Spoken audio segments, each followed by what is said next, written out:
Hey there, Starshines. Tangent Spinner here, spinner of tangents and ranter of randoms.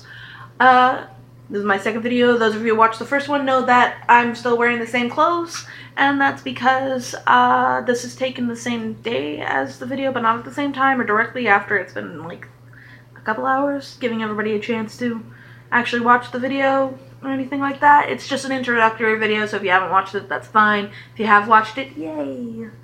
But otherwise, yeah, no, so Tangent here. This is actually the first video of my first playlist that I'm going to be making for reading.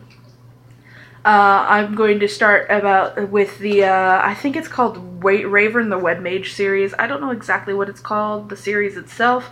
I know the very first book is called WebMage. I've read all the way to the 4th book. There are 5 books in total. I have not read the 5th book. The 5th book will be a surprise for all of us, because we're going to go through the whole series, guys. It's by Kelly McCullough, McCullough. I can't pronounce it. I'm just going to call her Kelly. I'm sorry. But it's a fantastic series. It's set in the 21st century and everything like that, where magic has gone digital. And it has like the Greek pantheon. This series takes place where the Greek pantheon is the main pantheon type thing like that, as far as I can tell. Like, there's no mention of any other gods. They're just the Greeks running around. I don't want to spoil anything, but you learn more in the 4th book. Up until that book, it's just Greek. You learn more in the 4th book. You'll see. Keep watching. Anyways, so we're starting with the 1st book, WebMage. I hate how the camera turns everything backwards. Once again, I'm filming this on my phone, and my phone only has memory enough for 10-minute intervals.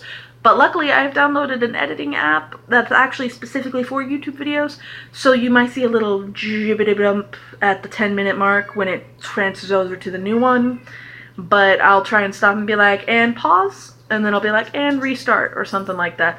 But yeah, sorry. Let's see, I'm going to be reading 1, 2, 3, 4, 5, 6, 7, 8.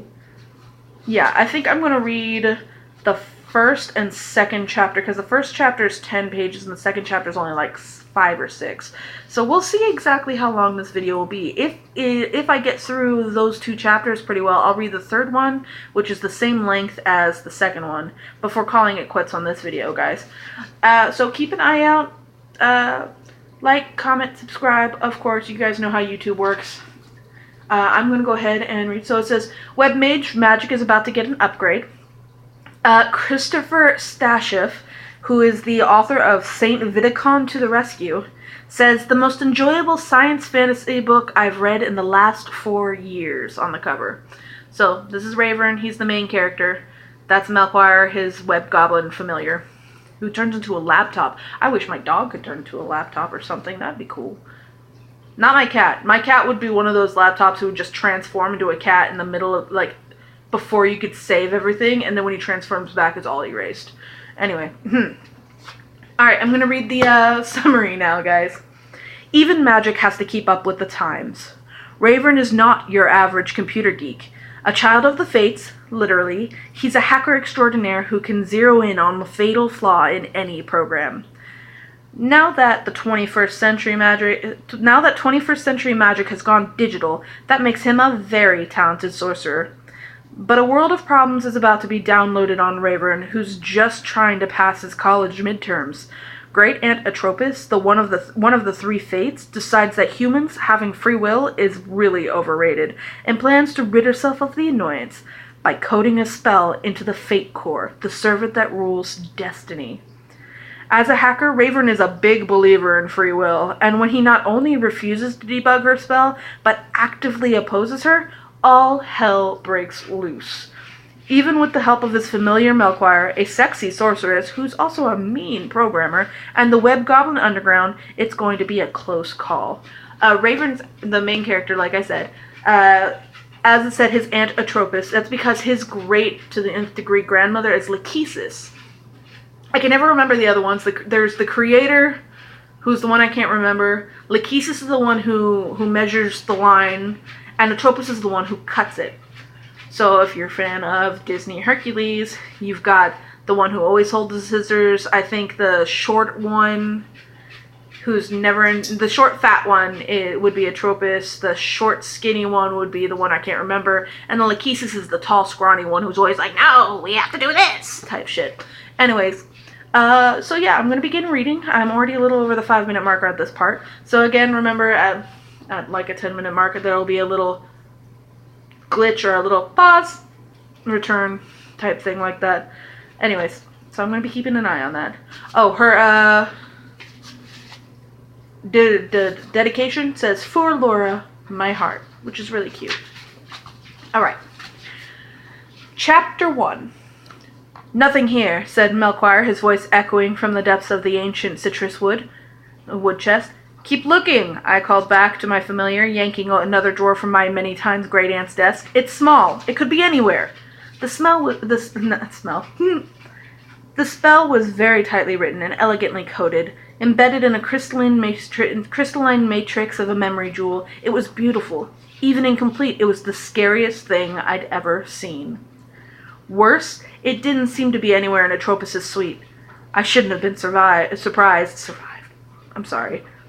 My great to the nth degree aunt is a consummate weaver of intrigue. I dropped the drawer. Where should I look next? As if in answer to my question, a hound bayed in the distance, the unmistakable belling of a hunter on a fresh trail. I didn't have much time. Melchior. mtp.imweb.prime.-3051/umn.edu. Comstock Hall 301. It's literally a web address, guys. I'm going to be misreading a lot of things in this. I said, "It was my current home site on the ImWeb. Execute." "I hear and obey, Raven," replied Melchior. The goblin hurried to an open space on the floor and scratched a hexagram into the wood before spitting out a net spider. The tiny magical creature scuttled to the diagram, where it set an anchor line and vanished. A few seconds later it returned, and Melchior grabbed it and returned it to his mouth. Delicious and nutritious. Tastes just like chicken." "Can the editorials, Mel," I called, sliding out from under the bed. I'd sliced open the liner and dug around in the springs. The smell of dust filled my sinuses. "We're in a hurry, and I know they taste terrible. That's one of the reasons I built you in the first place. I just want to know if my dorm room is clear, sorry. The web goblin stuck his spider-occupied tongue out at me. I snapped my fingers in exasperation, calling a wisp into being, and sent it to dance a few inches in front of Melchior's eyes. He hopped back and growled a little. When the wisp showed no signs of departing, he sighed and swallowed the spider. I dispelled the wisp. There was no sense in aggravioting him, or drawing more attention than I already had. Although, looking around at the wreck we'd made of my great-aunt's bedroom, I had to wonder if I could draw more attention. If she ever found out who'd done this, I was a dead man. Still, I found myself delaying our departure. The back trail I'd left should keep the dogs off a little while longer. If only I could find that damned spell. I searched the room one last time with my eyes. "Processing," the goblin said, his voice mechanical. Then, after a few seconds, "Reporting. Your room in Comstock at the U of M in the prime-3051 decision locus is vacant." "Thanks, Mel," I said. "That wasn't so bad, was it?" "Ich, ach, patui," coughed Melchior, his voice returning to its normal whiny growl. He rubbed his tongue as if trying to clean off the remnants of the web spider. "When Lachesis wrote the code for those things, why'd she make them so bitter?" I'm tempted to say it's just another manifestation of my greatest grandmother's sparkling temperament, but that's not actually the case. Uncle Valerian asked her once while I was around. She said it's to remind us that the spiders are serious and potentially dangerous magical constructs, not toys. Humph. Why don't you fix them? There are several reasons. I ticked off on my fingers. First, I'm not the one who has to eat them. Second, their programming is much more involved and nasty than it's worth. Third, they're virtually bug-free, if you'll pardon the pun. And fourth, and finally, it would seriously irritate Lachesis ends. That stupid? I'm not. Alright, I'm going to pause real quick, guys. Give me 3, 2, 1. Boop. Be-doop. Back. Lachesis, the fate who measures the threads. Is not a goddess to be trifled with. For convenience sake, I usually refer to her as my grandmother rather than adding in all the necessary greats, and she's more fond of me than some of my relatives. But bonds of affection and blood are only a limited shield from her anger. Now, I continued, before you come up with any more distracting questions, I have orders, McCullough. Establish a locus transfer protocol link with the Comstock hub. As soon as that's done, initiate transfer. We've got to get out of here. The little goblin glared at me, but went to work. He pulled a piece of chalk and a bit of string out of his belly pouch. Using the string to measure, he drew a large hexagram on the floor and spat another net spider into the center. It blinked out the second it landed, leaving behind a glowing glob of gold silk. Connecting to prime minus 3051, intoned the goblin. I almost said garden. I'm doing that a lot. Sorry, guys. A few moments later, the light changed from gold to green. Connect, said McCullough, initiating gate. He dropped to his knees and grabbed the node. As he pulled on it, the glow spread outward, filling the whole hexagram. Once the diagram was completely green, the light rose to form a hexagonal column about 6 feet high and 2 feet across. Gate established. There you go, boss. We can leave whenever you're ready. Thanks, Mel. That was nicely done. A loud crashing sounded somewhere close by. That would be the cousins coming to see who had invaded their demesne. Demesne? D-E-M-E-S-N-E. Demesne. Their place of residence. And as much as I might have enjoyed staying and chatting with my dear, dear relatives, Atropos' brood was notorious for killing first and trading pleasantries later. Perfect timing, I said to McCullough. Shall we be going? Hades, yes, said McCullough, hopping from one clawed foot to the other in obvious agitation. Atropos scares me even more than your many times great-grandmother. The doorknob turned as someone tried to open it. We need to go now! He tugged on the corner of my cloak. I twitched it out of his hand. Too right, Mel. I really didn't want to be there when they got through, but damn it, I needed to find that spell. It wasn't going to happen. Defeated, I stepped into the column of light. The door shuddered and groaned as something thudded into it. A half-second later, the sound repeated. Long cracks appeared in the thick wooden timbers. I pulled my cloak up to mask my features. Melchior, locus transfer, I said. Execute. Phrased like that, with his full name at the beginning and the execute order at the end, it was a command he had to obey. Melchior, joining me on the hexagram, hissed out a string of spaghetti logic. Now I'm hungry. The light began to shift from green to blue. A third impact buckled the door completely. I drew my rapier. An instant later, a broad-bladed hunting spear hurtled through a gap at the top of the ruined door, coming straight for me. I thought we would be gone before it got to me, but it never hurts to be careful. I brought my sword up in the parry. As the light finished its transition, the room wavered around us and vanished. There was a shower of sparks as the iron spear point grated along the edge of the rapier. The contact deflected the missile past my left shoulder. It buried itself solidly in my roommate's Toby Keith poster. It also left my hands stinging and numb by turns. That, I said to Melchior, was entirely too close. I dropped the sword and hooked the chain on my door. Has anyone ever told you that you have a gift for stating the obvious? Asked my goblin. He was livid, literally. His face and neck, normally a royal blue, had faded almost to periwinkle. Were you trying to get us killed, or are you just stupid? That was too much. Melchior, enough! When I wrote you, I included a certain amount of self-determination and sarcasm, but I won't tolerate insolence or insubordination. Go to your desk. Your least whim is my veriest desire, O prince. The web goblin nipped onto my small desk, where he assumed a cross-legged position and glared at me. Melchior, laptop, I said, tired of his whining. Execute. No sooner commanded than performed. The goblin's flesh began to flow and twist like soft wax. 5 minutes later, the transformation was complete. What had once been a nasty-tempered little manling became a shiny WebRunner 2200 CS PPCP cell laptop. I have no idea if that's good or not, but it's blue.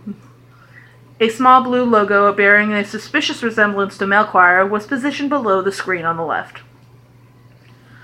While the goblin altered his appearance to better fit in with his surroundings, so did I. The black cloak and the rapier went into a trunk at the foot of the bed. The tights, likewise black, and the emerald tunic were stuffed into the laundry bag. The high leather boots were retained to go over a pair of black jeans. I topped that off with a green Nobody Wins t-shirt and a Tech-Sec leather jacket before checking myself in the mirror to see whether I'd forgotten anything. Boy, had I ever.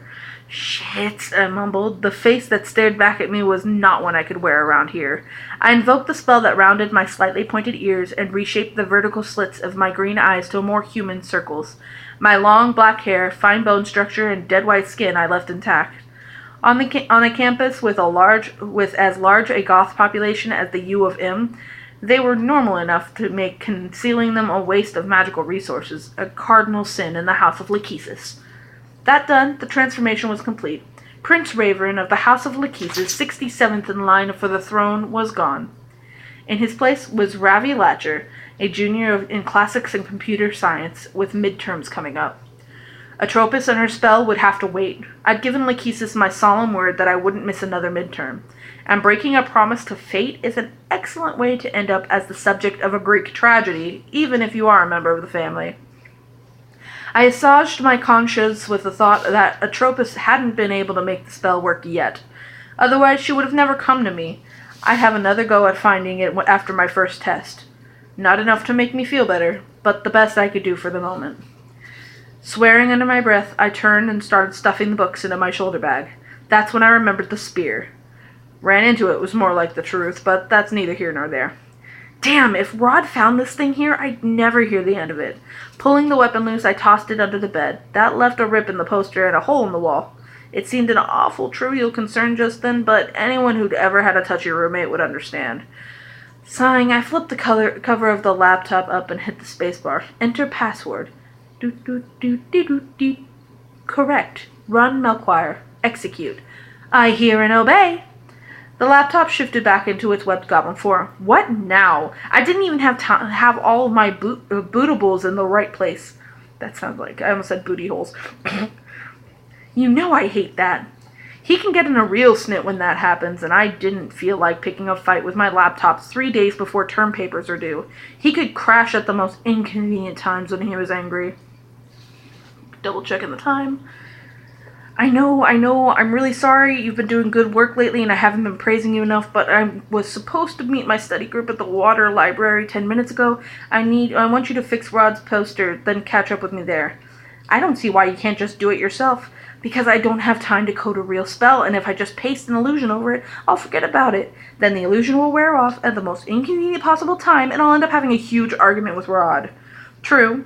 Pathetic, but true. I let that slide, and he continued, Get moving. I'll be along in 15 minutes or so.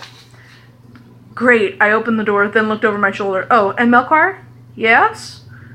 I don't want you terrorizing the sorority girls on your way over it. But no, Mel. Stay away from the football team too, okay? Yeah, sure. If I have to leave the Greeks alone, I might as well not have any fun. Thanks, Mel. You're a prince. No, you're the prince. I'm just a lowly goblin flunky doomed to a life of menial labor. Melchior wrenched a razor-sharp tooth from his mouth and spat a net spider into his hand. He squeezed it until silk came out, then threaded it into the tooth. No one appreciates my simple graces.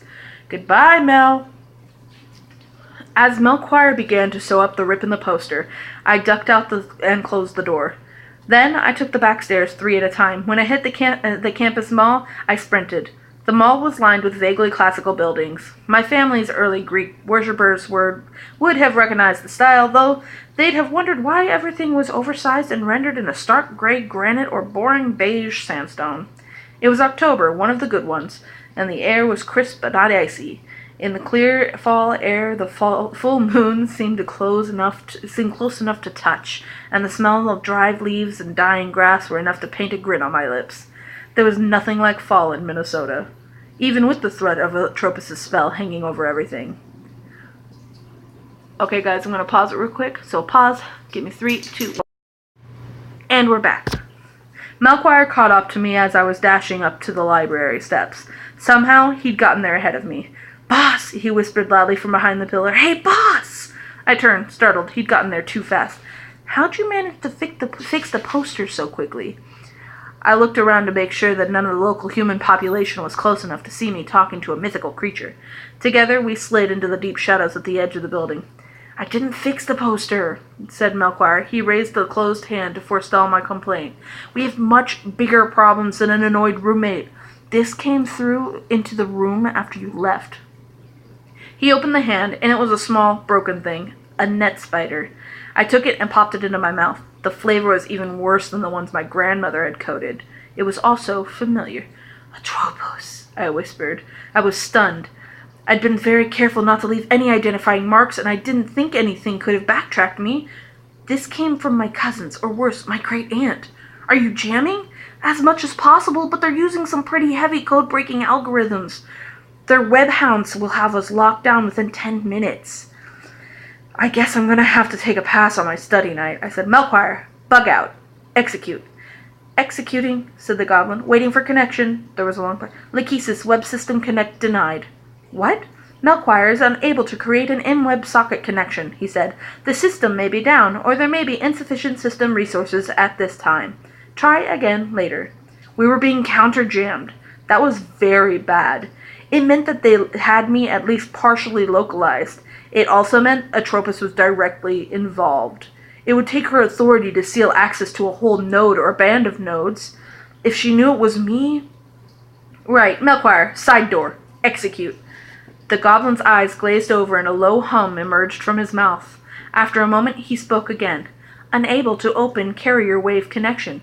Access denied. In a more normal voice, he continued, Sorry, boss. It doesn't look good. I can't get in anywhere, and we only have about 5 more minutes. All right, we'll have to take this to the extremes. Melchior, scorched earth. Execute. His eyes got very wide, and he looked like he wanted to object, but I had phrased it as a direct order. Loading. There was a long pause as Melchior prepped the spell. It was too big to keep in active memory. I had time to wonder if I was going too far. Melchior's voice came again. Executing. No time for second thoughts. Scorched Earth is not a spell that can be aborted halfway. Ultimately, all spells draw power from the same source, the primal chaos that churns between the worlds. But my family mostly uses the pre-digested forces my grandmother and her sisters channel into the net via their mainframe web servers.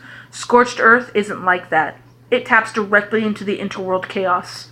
That means it's both very dangerous and very powerful.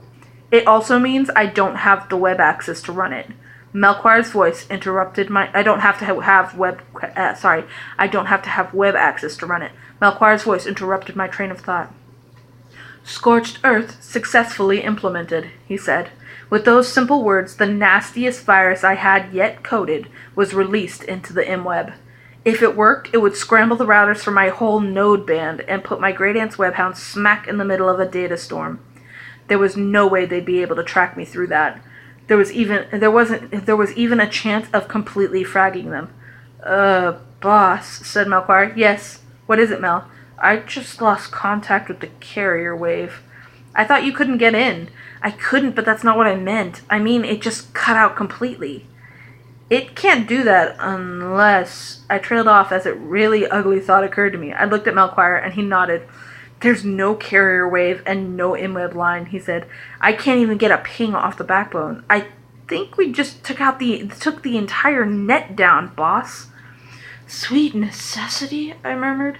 What have I done now? It's getting deep, bro. It's getting deep. Sitting at the desk in my dorm, I cradled my head in my hands. Melchior sat on the floor nearby. For 4 hours, we'd been trying to establish some kind of link to the MWeb. Nothing worked. There was very little doubt that we'd crashed the whole damn thing. If this was ever traced back to me, I'd have more to worry about than Atropos. Well, Mel, I think it's time we admitted. He held a hand up.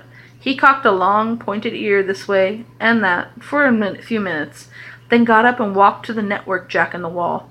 Looking confused, he wetted a fingertip and stuck it into the socket. A moment later, he let out a prolonged, modulated whistle. Boss, I don't know that you're going to believe this, but you just got new mail. Over the local net? Yes, indeedy. What is it? It's from Cerise. She wants a visual ASAP. Over the local line? That's going to lock out a lot of folks out of their online services. Where is she mailing from? Circe@shara.gob via AOL.com. Oh my god. Doo-doo-doo-doo. Well, so much for AOL for the next 20 minutes or so. I wonder what she's doing in this deck locus. Cerise is even further down Clotho's. That's her name, Clotho. So you have Clotho who creates, or weaves, Lachesis who measures, and Atropos who cuts. Sorry guys, interrupting for a second there. Also sorry about the glitch, my memory ran out for a second.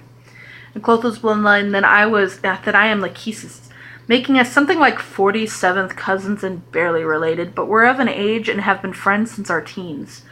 No one seems to know quite how long the children of fate might live, but none of the family has yet to die of old age, or even to look as though they someday might. If it weren't for a very low birth rate and an actuary's nightmare of violent death, most accidental but occasionally with intent, we'd be legion. As it is, there are certainly fewer than 500 of us, and counting Cerise and me, no more than a dozen under the age of 40.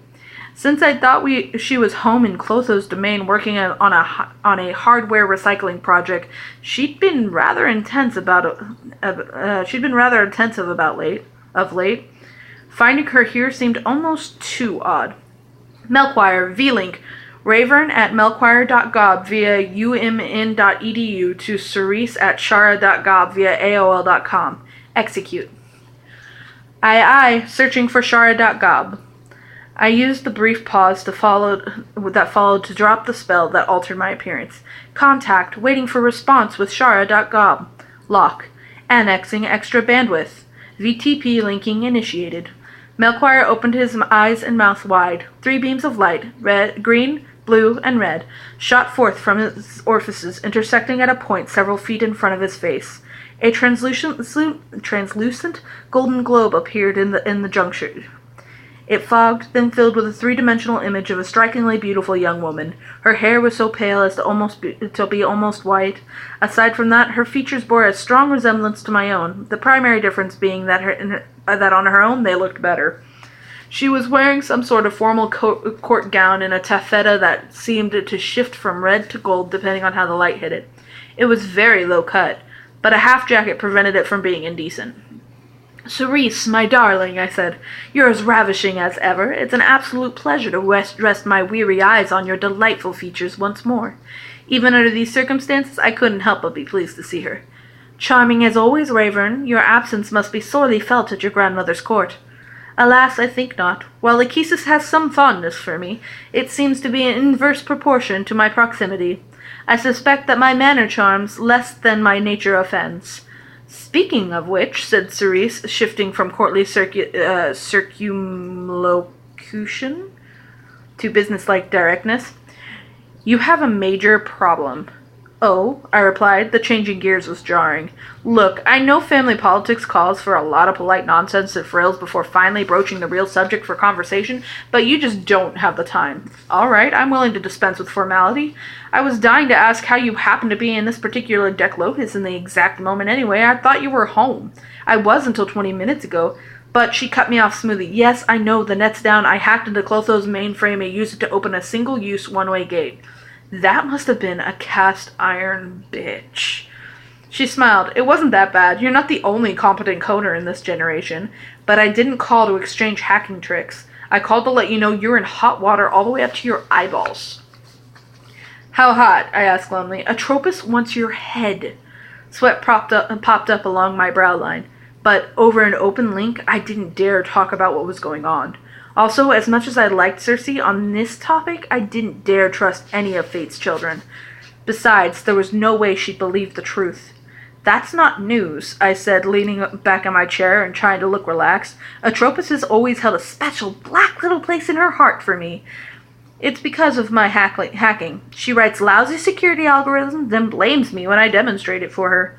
Ravern, don't be more of an idiot than usual. We both know she's security mad. Her firewalls and program killers are better than either Clotho's or Lachesis's. But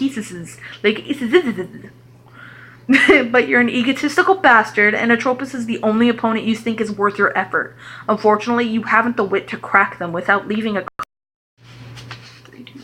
So you can gloat about it later. Well, yeah, but I wanted to defend myself, but the only argument I had was one I couldn't make.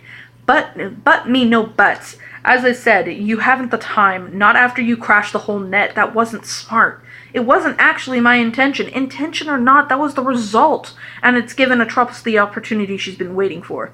The net wasn't down 5 minutes before she showed up at Clotho's demesne. They called council, and when Lachesis arrived, Atropos demanded your head. Lachesis apparently has some attachment to you, because she absolutely refused to hear of it. Unfortunately for you, Clotho sided with Atropos. Circe paused and cocked her head to the side, though I think that might have been as much to see how well you operated under the pressure as anything. She seems to have a soft spot for you, though I can't imagine why. I felt a rushing sensation in my head. I had known, in the abstract at least, that something like this could happen, but I hadn't really believed it. "I'm screwed," I whispered, and I was, in more ways than one. My credibility had just been irrevocably shattered. I had to get that spell crystal. Without it, any accusation I laid against Atropos would never be believed. My grandmother would just assume I was seeking revenge. Yes, Circe nodded, but not quite totally screwed. Atropos can't cut your thread without unanimous agreement. I let out a tiny sigh of relief. But with the net crashed and Clotho backing her, Atropos was able to get Lachesis to allow a proxy assassination attempt. Who? Mork, Darren, and Howl? Howl. I'm going to say Howl. It's Hwyl. But all three? My relief vanished just for little old me? Lachesis only agreed to one attempt. Atropos didn't want it to fail. When was the conference? About an hour ago. Powers and incarnations, I've got to get going! I started to tell my choir to close the connection, then paused. Circe? Thank you. If I survive, I'll owe you my life. If not, well, I still owe you a great deal, but you'll likely have a hard time collecting. I have to know, why did you warn me? She smiled fondly. Despite your pig-headedness, arrogance, and willful idiocy, you do have an impish sort of charm. The world and I would be poorer for your passing. That's cute. Now, get out of there. Her hand waved briefly, then the picture faded away. Melchior, log us off and shut down all incoming network traffic. Yes, sir. Right away, sir.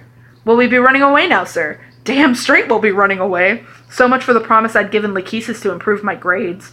Very good, sir. Brightest thing you've done all day, sir. Don't push your luck, blue boy. I might have you as a distraction for the assassins.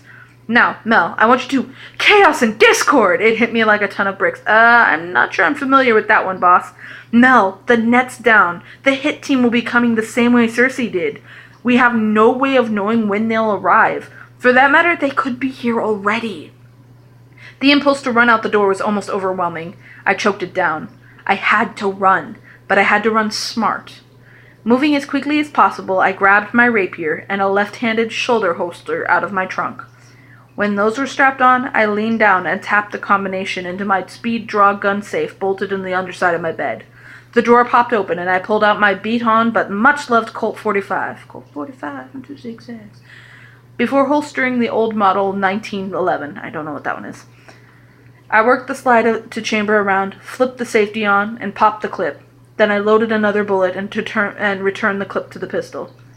As no one had yet broken down my door in, I took the time to kick off my boots and jeans and swap them for Texac racing leathers.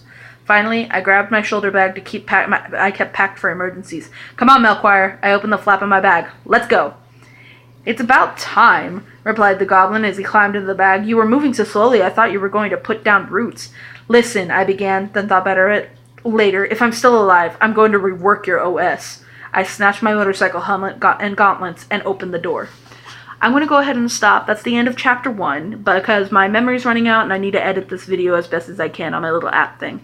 But yeah, no. So I'll see you guys next video. Tell me what you thought of this one. I'll try not to interrupt it as much with little comments like I did before, but hey, I'm Tangent. So Tangent here is going to spin on out. You guys have a nice night, nice day, whatever time. Enjoy the video. And hey, remember, y'all are my sunshines. Alright? Tangent out.